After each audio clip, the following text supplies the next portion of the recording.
Our emergency department sees about 9,000 patients a year. It's busy. Yeah, it is busy it's for busy. for a small location. Yeah, Like, yeah.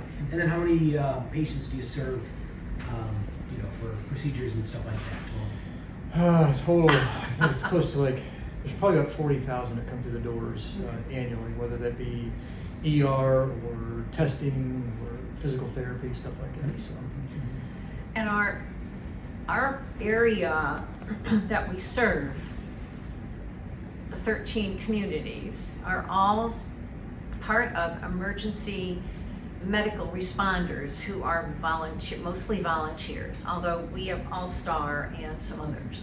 But it's not unusual in Westfield, especially yesterday. You can see the Westfield emergency squad going out at least 3 or 4 times. They're very dedicated people, and I don't think they get the notoriety they should have. They really, we tend to meet with them and all, but I think that's something we really need to push. Well, it is, and I think one of the things, to your point, when I joined 34 years ago, running 400 calls a year, Lakewood's over 1,100.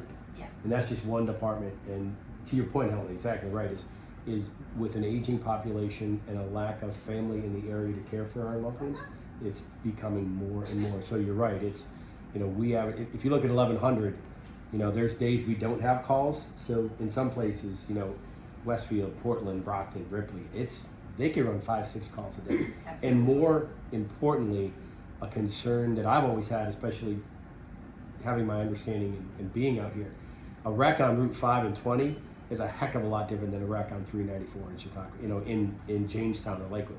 It's high speeds, much more impact, much greater traumas happening in rural areas than there are, in a small city or even a village. So Even the one on the thruway yesterday. oh yeah, I mean it's brutal to say the least, and this hospital is a hub that it's, for lack of a better term, it's not, but it's almost like that immediate MASH unit that you need to get them here stabilized. You need to have quality physicians. You need to have a quality ER, especially because this is that first stop. If they're not the golden hour, you have to speak into the choir here, but if you don't do something in that first hour, from a trauma, it just digresses from there. So it's these hospitals. I shouldn't say these, but I know Helen pointed out as rural hospitals.